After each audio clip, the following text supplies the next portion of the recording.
Hi, everybody. Welcome to the Inclusive Storytelling Podcast. I'm your host, Ashwini Prasad, and today I have Mr. Bill Taub. Hi, Bill. Hi, Ashwini. It is It's always nice fun. to see you right next door to me. Yeah, exactly. For those of you that are on audio, this is also on Zoom on YouTube. So Bill is talking about us being next to each other.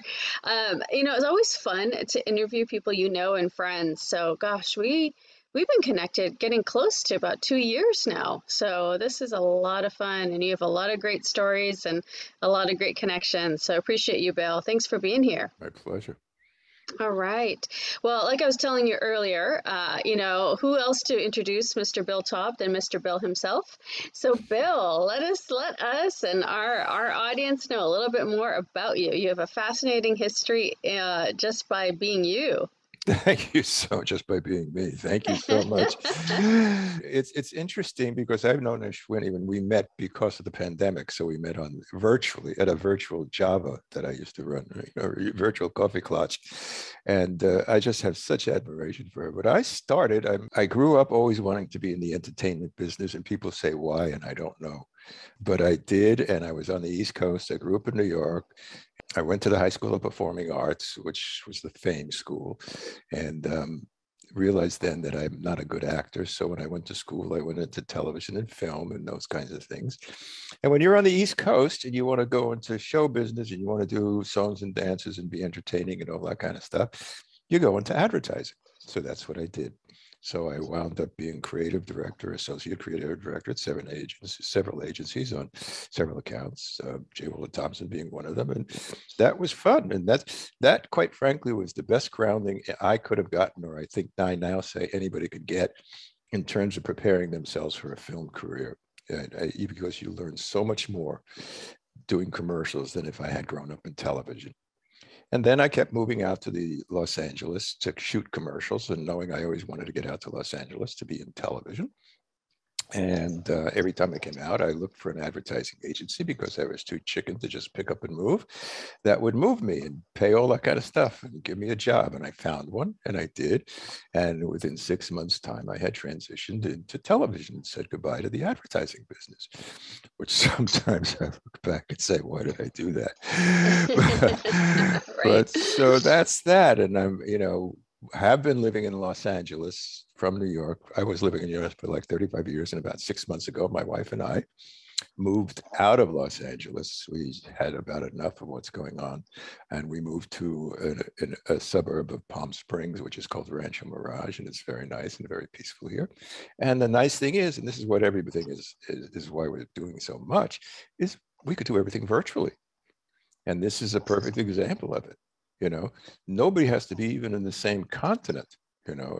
One of the things I do to give back is I teach TV writing at UCLA Extension on the Writers Program, but I do it online. And so I could be anywhere. And my students are all over the world, which I love.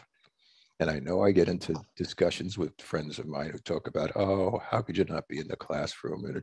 And I go very easily, but I'm not trying to sell it to them. So I do that.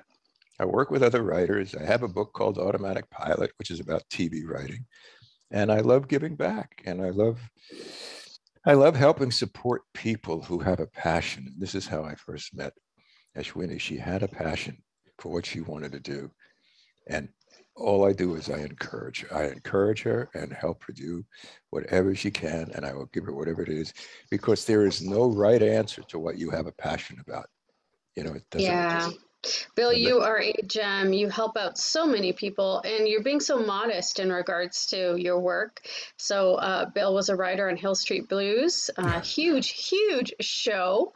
Let's not discount that. And so, bona fide TV writer and a man with a fabulous radio voice. Thank you.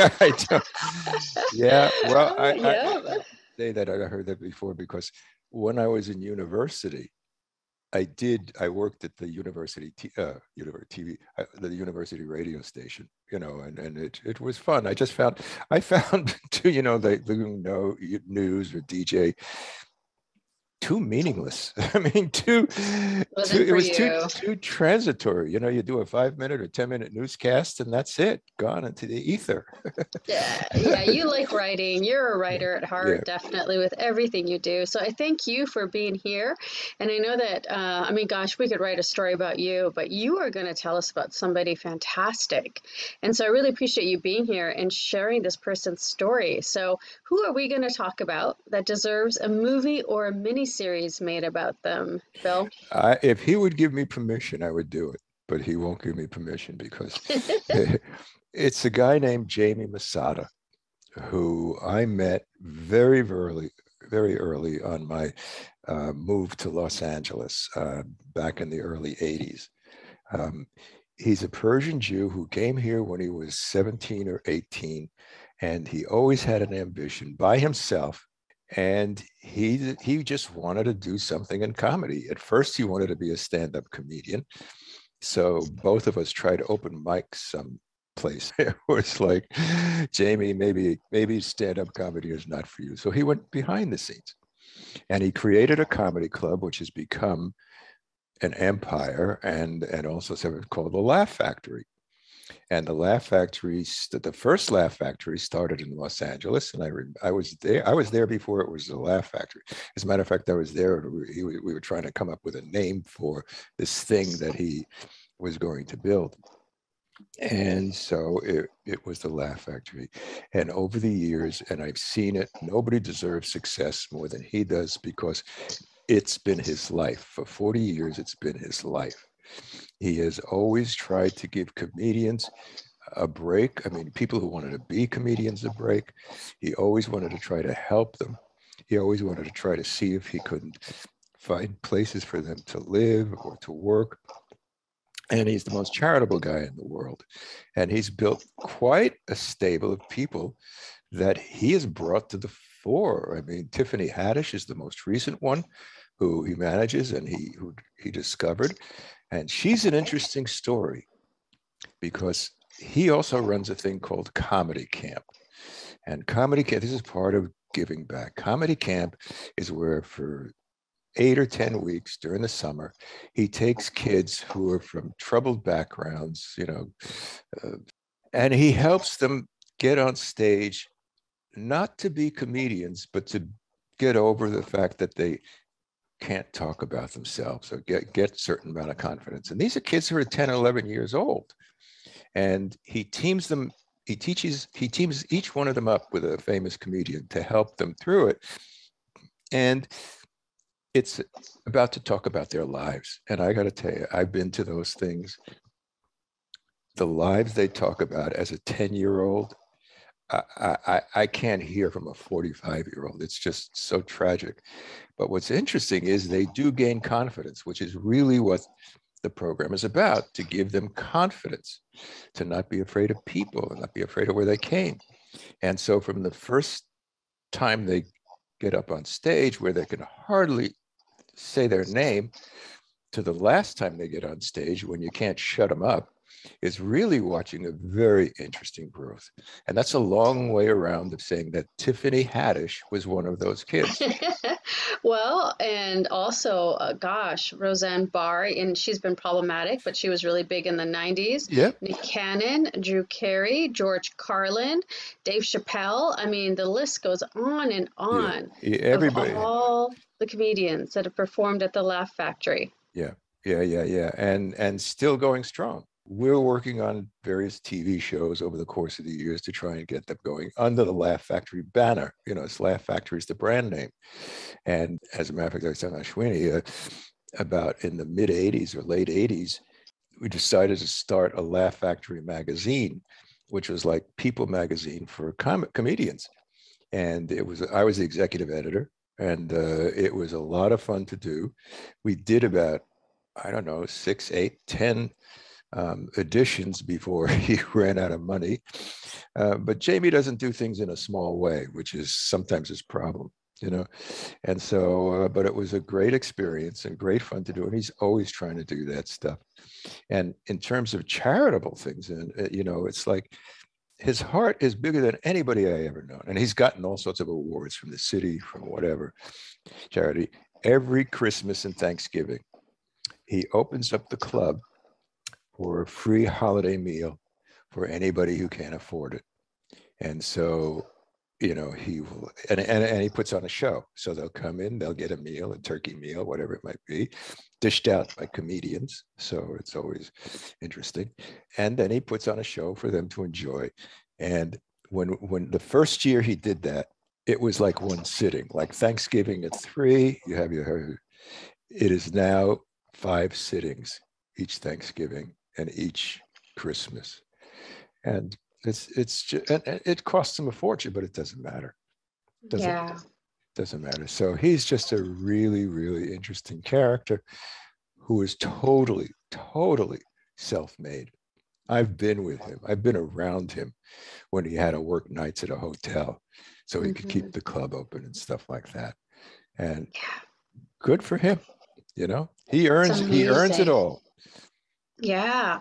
Well, I can see how you feel connected to him, given both you two give so much. And I love the story that you told. And before we even started, you were talking about the comedy camp. And, like you were noting, you have kids that get up there that can barely say their name. And at the end of it, they're boisterous and they're up there and they're doing their thing. And I think it's such an important way, because I did theater when I was younger. And just to have that confidence and to go up there and to see yourself and see it in you, to be like, wow, okay, I just, yelled my voice, I yelled my lines, I acted. It's a rush. It's a rush. And my hope is that that sort of confidence can continue on with them, as they continue in their lives. That's the go. It's to give them the confidence to go through everyday life. Yeah, which is fantastic. And not be cowed by it. And I think comedy is such an outlet where you can talk about so many different things. Now, how it's done is debatable, and how tasteful it is, how relevant it is. But comedy for me, and I guess I'm biased because I have a comedy script, but it is for me where you can talk about everything. You really can. And it's the range of human emotions and the ability to laugh and get these different types of emotions out when you're dealing with sensitive topics to just outright funny topics. A laugh is a good thing. It's good for the heart, it's good for the soul, and it's so nice that these children have the ability from somebody that has such clout in the comedy industry. It's amazing. It's a really great thing. Yeah. Actually, we make it through the darkest times with comedy, and it is a survival mechanism. And we often say, laughter is the best medicine, and in a way, it is. It really is. If you can laugh through whatever it is, if you have an illness, whatever it might be, if you can be made to laugh for that period of time, you're doing fine. And I always say, if you can say that stress can shorten your life, comedy can lengthen your life. And I love what Jamie's doing as well, totally giving back to the community that he lives in. That's huge, right? To be able to give back and have your fame and what he's been able to do. And you mentioned earlier about his English as a second language, and so he might not have done as well back then in regards to his speech. But it's amazing when people are able to, one, speak another language, and it's amazing. And so it's unfortunate he couldn't find fame, in the United States here, but he did go behind the scenes, as you mentioned, which is absolutely fantastic. And it's so great to know about a little bit about his life, because he has so many successful chains. We were listing off all the different places where the Laugh Factory is or will be, LA, of course, and you were mentioning Chicago, Vegas, and I think now on the East Coast. Long Beach, there's one in Long Beach. Amazing. Absolutely amazing. Miami. Just amazing. And these are huge hotspots. Lots of people, always going to be people that are going to want this type of content. And he's brought in so many great headliners. And like you said, Tiffany Haddish, I read her memoir, her biography that she has out there. Yep. And she was talking about the Laugh Factory and how it can potentially launch so many people's careers, and it has. And Right. that is Right. just, I mean, what an homage and what a legacy for Jamie to leave behind. That's right. That's right. That is just We often wonder beautiful. because he's so hands-on. We often wonder who will carry on that legacy Mm. because it really should be. Yeah. And for me, legacy is so important. Being able to have like your stamp in life, something that people can be drawn to and have a gift to the world. And definitely what Jamie has given is amazing. What I also like is that we're talking about somebody who's still alive. So, when I bring up to other folks to be guests, being able to talk about different people, it always goes to somebody who's passed on. And I love that you're the first one that I've talked to that is focused in on somebody who is alive.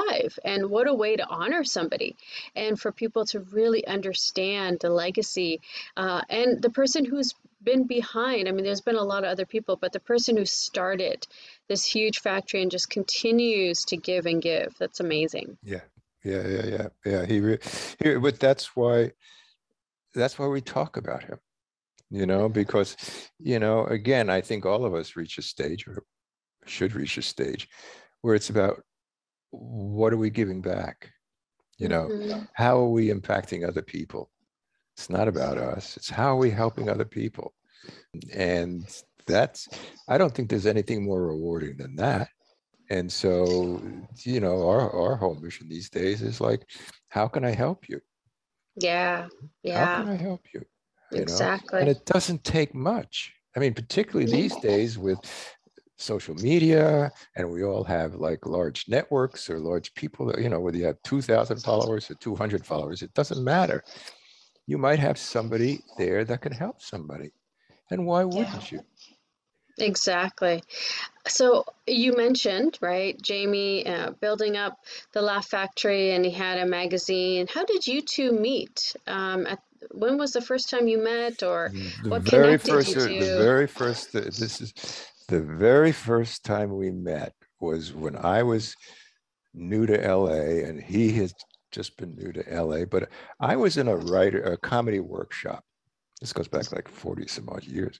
I was in a comedy workshop run by a gentleman named Ernie Glucksman, which will mean nothing to anybody other than historians, because he was a big time manager, TV producer, stuff like that. He was responsible for Martin and Lewis, Dean Martin and Jerry Lewis. And he used to do the Dean Martin and Jerry Lewis Sunday Hour, and he went on to do other things and then show up shows and stuff like that. So I was in his comedy workshop with a group of other people who were starting to write comedy. And Jamie had heard about him and went to him when he got to the United States um, and to see if he could help him because he had a pilot he wanted to write, a pilot for a TV show that he wanted to write, which was basically about him. It was called Ötzi, and it was about, a Persian Jew who comes to the United States and, tries to get started and winds up in a K-Fried franchise or something like that. And Ernie thought that Jamie could use a partner to help. And so he put me with Jamie. And Oh, that's how wow. and I still have that first script that we wrote together. It's not on a computer, but I have the first script we wrote together, and we've been friends and stayed close ever since. That's amazing. What a great story. And now you get to see all of Jamie's success. So, what country did Jamie immigrate from? Persia. He says Persia. I say He Iran. says Persia. I say Okay. Iran. I say Iran. He says Persia. Got it, got it. In my head, I'm like, oh yeah, I was going to ask you, is it Iran or Iraq? Okay. He says Persia. Okay, understood. So, you've gotten to know Jamie, obviously, right? You're Very well. friends. Very Yeah, well. you're friends now. Are there other parts of his life that he would be okay with sharing outside of his charity work and of a successful entrepreneur? Are there any other interesting parts of his life, and we don't have to go into anything in depth at all, that you would want other people to know about, and why Jamie deserves this recognition of having him be a name within households and people getting to know a little bit about him more? His charity work for sure. The fact that he is, and this is what there's so many times in Hollywood, and you're probably aware of it, where people are jealous of other people. You knew so and so, whatever it might be, or you lucky got this lucky break, or whatever it might be. I can honestly say that I don't know anybody who worked harder than Jamie to follow his dream, Mm-hmm. to get his passion. And I remember the days when he used to have to lie to banks to get a loan. I remember the days when he was a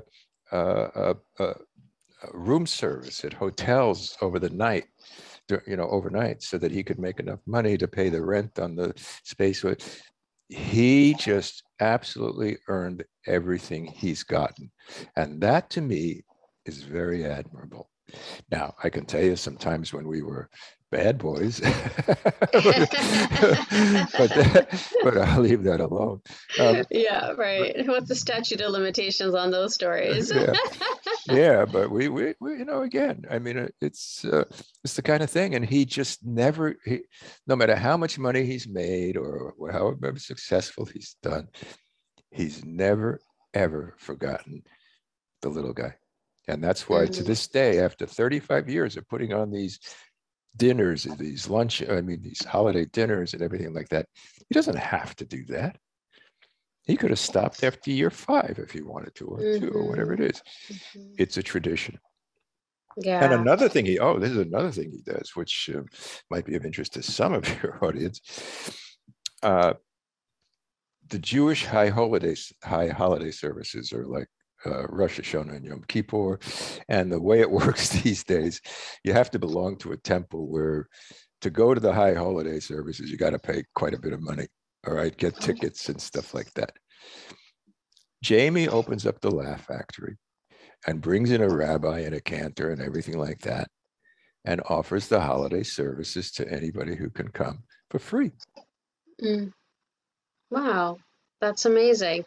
I was going to ask, he was doing very sort of traditional North American traditions and feeding, so he also does the Jewish celebrations, and that's amazing for free. So you're able to come in and celebrate and That's right. enjoy. That's amazing. That's right. That is amazing. And I loved also what you were saying about him. He was making sure he was going to be successful. So working nights, working in whatever it means, right, to be able to make some money. And now I really hope he is, wonderfully reaping the benefits of all that work. It's a story that I think it's a human story of being right. here and getting it done, and the legacy of that. And what we could do also, what Jamie is definitely doing, giving back once you have that, and what that can look like. He was giving back when he didn't have it. Love that. And Yeah. that's really something to behold. Yeah. No. Yeah. That's amazing. That's amazing. So he's just a man of that type of heart. Mm-hmm. I would love to have his name be a household name, not just the Laugh Factory, because the Laugh Factory is definitely there. People know about the Laugh Factory, right? And definitely folks that are in the business, and definitely comedians, they know the Laugh Factory. But I also would love to have Jamie's name be right next to the Laugh Factory. Yes, yes, yes, yes. And I think it will be. Yeah. I think there are enough people of shall we say, of consequence or influence now who've gone through his mill, who hopefully won't forget, you know? Yeah, I'm already kind of seeing it. I see a movie. I'm already seeing the movie, Bill. We open up. Like I said, I have, I've tried to talk to him about doing a book, Yeah. and he just wants no part of it. Yeah, yeah. Maybe Well, that'll change. maybe that'll change after he listens to this podcast. Yeah, I should send him this. Yeah, Yeah. yeah. Be like, hey, Jamie, we were talking about you on this podcast. Mhm. What's interesting too, I mean, like I was saying, I'm already, like, as you're talking, I'm already seeing the story about him, coming as a young man, some of the the barriers that he had coming to the class, meeting this guy that works on this script, hustling, working at night, and then I can only imagine, right? I'm already thinking like we're 40 minutes in, and then boom, this one headliner, whoever it would be, maybe it was the Carlin, I don't know, whoever it was that helped kind of launch the Laugh Factory. I will tell. Once you got that I'll tell name, you who it was. perfect. Who was it? He's no longer with us, but he's iconic. Hmm. Richard Pryor. Are you serious? Wow. There we go. So Richard that Pryor, when fame. Jamie was first Hmm. starting, Richie Pryor says, I want to perform there.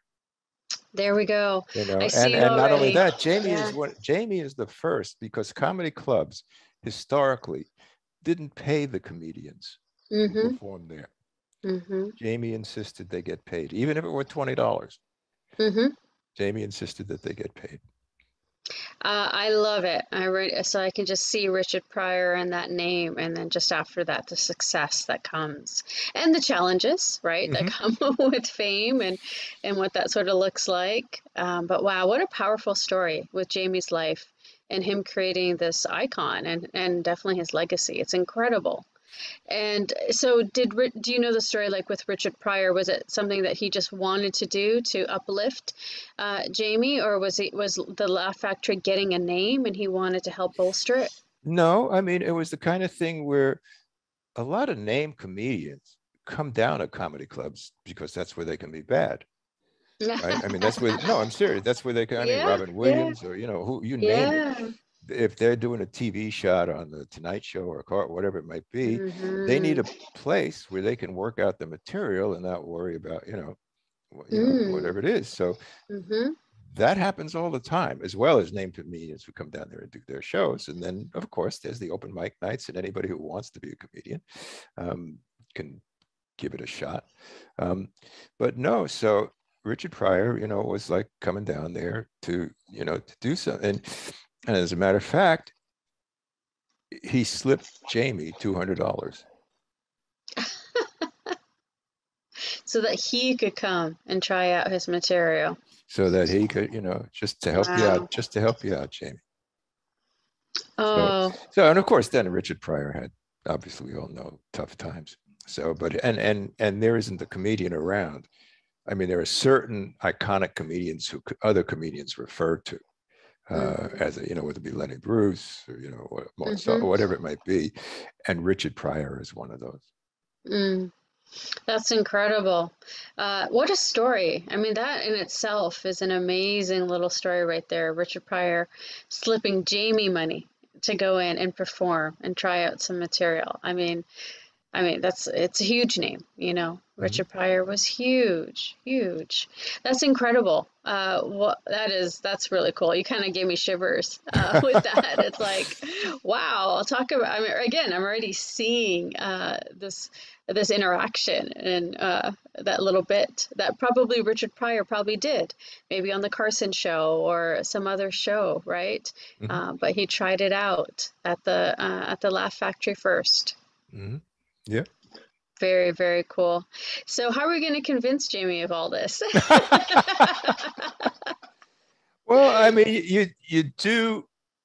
you have planted a thought, which Hmm. is, I'll send him this. Maybe I'll edit it down a little, but I'll send him Yeah. this. I'll send him this peon that I'm giving him, because he hates it. He hates stuff like this.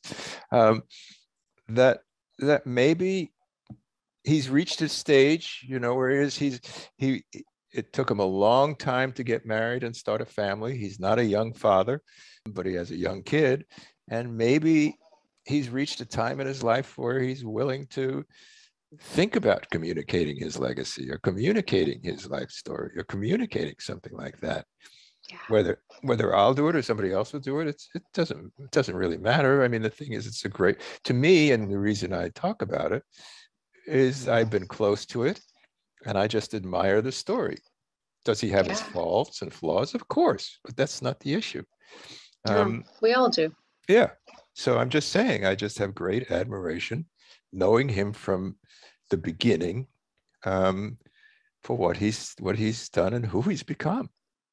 Definitely, definitely. It's fascinating. And Jamie, I will say this, I guess this is my pitch to you. Totally understand if there's boundaries, but if there's any way we could make sure your legacy is just in another way, being able to show your legacy to the world would be absolutely amazing. Because it sounds like you are an amazing person in everything you're doing from the beginning. It's not like, you started doing charity work once you had anything, or when you started getting big. It's just who you are. And I think that in itself is absolutely inspirational. Hope he'll listen to you. Yeah, you never know. You Yeah. never know. Maybe we've convinced Jamie. Yeah, exactly. So, anything else you would want to add about Jamie and his fantastic legacy? Well, the only other thing is he's not done. Yeah. I mean, he's still, I mean, when I talk to him or talk to the people around him and stuff like that, he maybe is not the, the head of the club anymore. He's now the CEO of the corporation or something like that. But he's still going all around helping comedians, opening clubs, blah, blah, blah, doing the PR stuff as well as just spreading the message. Because truthfully, he is totally devoted to comedy to make people laugh. It's sort of, Hmm. he calls comedians doctors of the soul, Yeah. because he does, more than anybody I've ever seen in my life or know in my life, believe that laughter is the best medicine.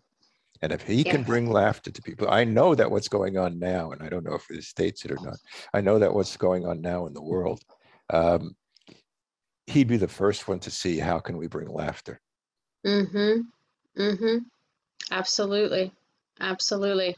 Well, I mean, it's been, so many months of COVID, and now it's this strife in this part of the world and that strife, so it's a lot. Mm-hmm. And I will say for my escapism, comedy has definitely been one of those outlets. Mm-hmm. I have been checking out numerous Netflix specials from various comedians. Also looking at new comedians, Tiffany Haddish's special, where she was throwing the rope back and bringing up her friends so that they could have their spotlight and their Netflix special. Been watching them. It's been incredible. And it's just helped me. It's definitely helped with my mental health.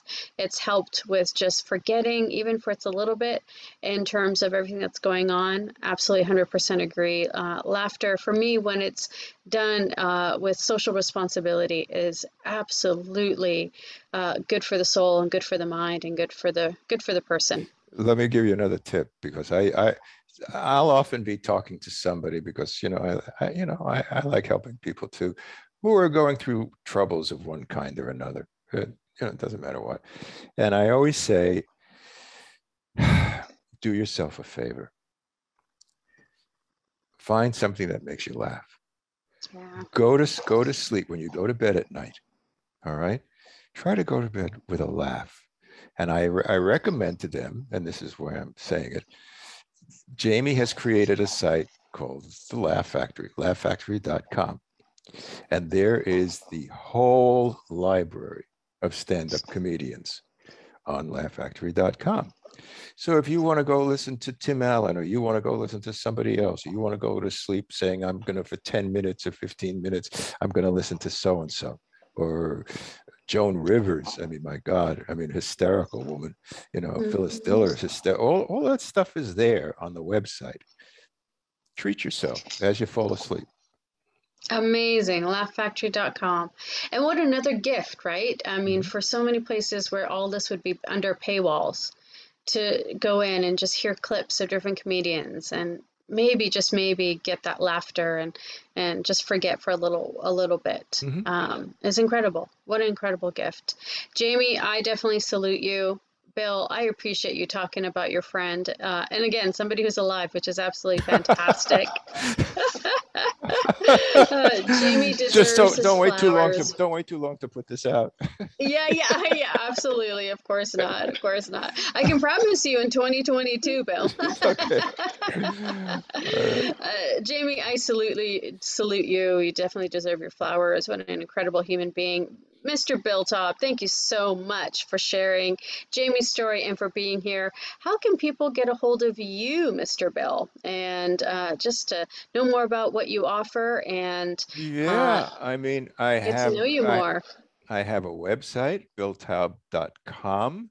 And I also, if you want to contact me directly, it's billtaub.com/contact. And you can contact me directly, and I absolutely will get back to you. If I can help you in any way, whether it be, with some career advice or some, I offer, because I'm a firm believer that those in the entertainment business should have more than one way to make a stream of income. I could offer you a way to make other streams of income, because when you're in the creative fields, you never know where that next meal is coming from. So I try to give back. Just try to give back. If you have an event or you need something or whatever it is, just ask. If I can fit it in, I'll do it. And I'll tell you folks, Bill is 100% genuine in this. He helps and talks to so many people. He's always connecting me with some of the most greatest folks. And he's so modest. If you look up, he has an impressive IMDb page. And he's done a lot of work. He's just being modest, just probably like his friend Jamie. Bill, thank you for sharing Jamie's story and for being here. Appreciate you always. Thank you for doing these things. Yeah, thank you, Bill. Thanks again for being here. And again, if you're liking these episodes, feel free to leave a review, download, comment, and share. And always remember, if I can support you in making our media more inclusive, feel free to reach out. I'm a screenwriter, podcast host, and an author, and I'm at theinclusivescreenwriter.com or The Inclusive Screenwriter on Twitter and Instagram.